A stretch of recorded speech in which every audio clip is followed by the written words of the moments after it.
Jangan lakukan 9 kesalahan ini agar Anda bisa makmur dan kaya.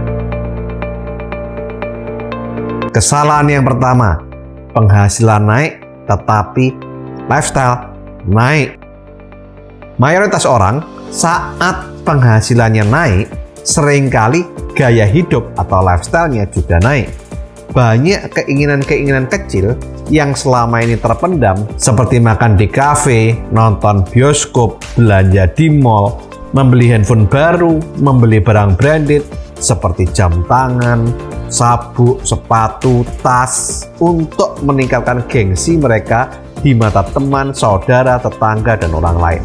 Di samping itu, dengan kenaikan penghasilan dan karir, membuat kepercayaan institusi keuangan akan naik, sehingga dari sebelumnya tidak memiliki akses untuk melakukan utang di institusi keuangan seperti bank, finance, dan lain-lain, menjadi punya kemudahan dalam melakukan utang, seperti bisa memiliki kartu kredit, KTA, KPR, KKB, dan lain-lain.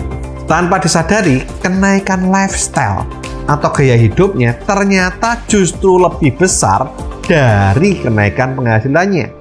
Disinilah seringkali terjadi awal bencana finansial seseorang yang karier atau bisnisnya sedang naik.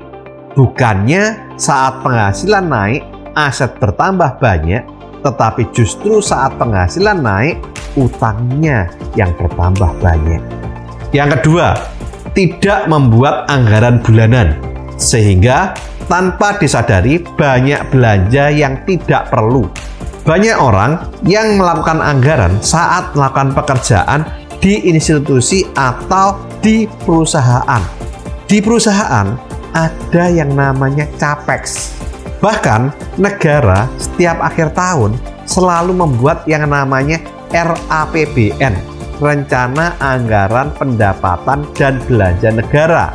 Ini menunjukkan bahwa anggaran bulanan itu penting untuk sebuah perusahaan agar untung dan untuk sebuah negara agar bisa maju. Tapi banyak orang tidak menyadari hal ini, sehingga tidak membuat anggaran belanja bulanan untuk keluarganya, yang membuat kondisi finansial keluarga berantakan dan banyak orang yang jatuh miskin walaupun kondisi ekonomi negara dalam kondisi baik. Jadi, kalau kondisi Anda susah, kondisi keuangan Anda kurang, yang salah bukan negara, yang salah adalah Anda. Banyak orang yang bergurau seperti ini.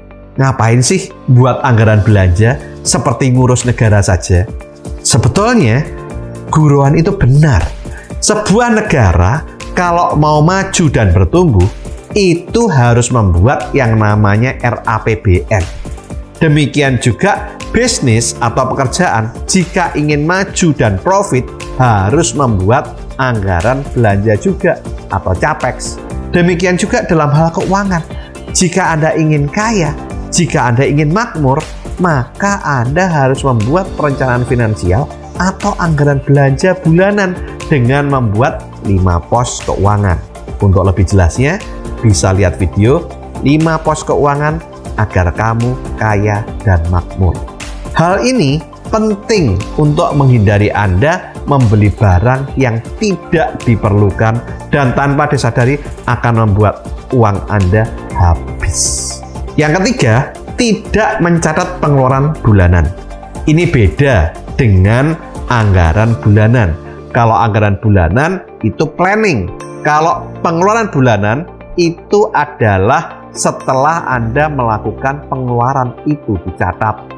Banyak orang seringkali uang yang dimilikinya habis karena pengeluaran yang tidak disadari. Hal ini disebabkan karena banyak orang merasa bahwa mencatat pengeluaran bulanan itu menghabiskan waktu. Mereka terlalu sibuk dengan urusan pribadi. Mereka terlalu sibuk dengan urusan pekerjaan, urusan keluarga, hobi, dan lain-lain. Bahkan banyak yang menganggap mencatat pengeluaran bulanan itu tidak penting. Saya katakan kepada Anda, mencatat pengeluaran bulanan itu penting sekali dilakukan untuk mengontrol penggunaan uang kita di bulan tersebut. Sehingga jika uang kita habis, kita tahu uang itu habis untuk dibuat belanja apa. Sehingga kita bisa melakukan yang namanya financial check up. Dari pengeluaran bulanan itu, kita bisa memilah apakah kita belanja untuk posnit atau kita belanja untuk postbon. Sehingga kita bisa tahu, kita bisa melakukan evaluasi. Sehingga kalau misalkan kita melakukan diet keuangan, maka kita bisa mengurangi atau bahkan menghilangkan hal-hal yang bersifat postbon. Jadi, mencatat pengeluaran bulanan adalah merupakan fungsi kontrol dan evaluasi terhadap pengeluaran kita agar kita bisa menata keuangan dengan baik. Ini sangat penting.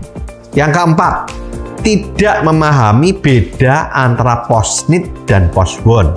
Agar Anda bisa mengetahui dan mengingat perbedaan antara posnit dan postbon, lihat kembali video 5 pos keuangan agar kamu kaya dan makmur.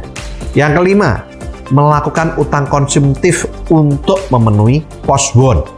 Ingat, utang itu harus membayar pokok masih ditambah dengan bunga dan administrasi.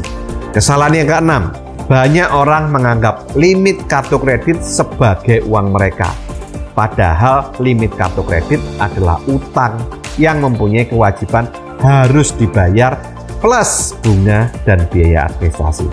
Yang ketujuh, banyak orang belanja barang yang tidak dibutuhkan karena diskon. Nah, saat ini setiap kali habis gajian itu banyak marketplace yang memberikan diskon besar. Kemudian setiap angka kembar, angka cantik, banyak orang yang belanja di marketplace karena banyak diskon. Padahal sebetulnya barang-barang yang dibeli seringkali tidak dipakai atau menumpuk atau bahkan ya nggak pernah dipakai lagi. Padahal barang-barang itu sebetulnya tidak dibutuhkan. Nah, itu merupakan yang namanya pemborosan. Kesalahan ke-8, tidak paham perbedaan post saving dan post investasi, sehingga menggunakan dana post saving yang harusnya untuk dana darurat dan meletakkannya di pos investasi yang memiliki resiko. Permasalahan yang terjadi adalah saat dana darurat atau dana berjaga-jaga dibutuhkan, investasi itu dalam bentuk aset yang tidak liquid atau tidak mudah dijual seperti properti, atau dalam bentuk saham yang ada kemungkinan harganya mengalami penurunan. Harusnya post saving dalam bentuk dana liquid seperti tabungan dan deposito yang bisa dicairkan sewaktu-waktu, atau dalam bentuk asuransi yang sewaktu-waktu bisa mengcover saat kondisi darurat atau dana berjaga-jaga. Kesalahan yang ke-9, investasi karena FOMO. Apa itu FOMO? FOMO adalah sebuah fenomena konsumsi kolektif di mana orang mengikuti atau meniru aktivitas konsumsi orang sekitarnya. Istilah ini dipopulerkan oleh penulis asal Amerika yang bernama Patrick McGinnis pada tahun 2004 melalui artikelnya The Harbus. Mengikuti perasaan FOMO atau Fear of Missing Out atau perasaan takut ketinggalan saat melakukan investasi seringkali akan menimbulkan kerugian besar. Contoh, investor yang mengalami kerugian karena membeli saham perusahaan yang sedang naik tinggi dan menimbulkan euforia yang berakhir dengan nyangkut di harga puncak.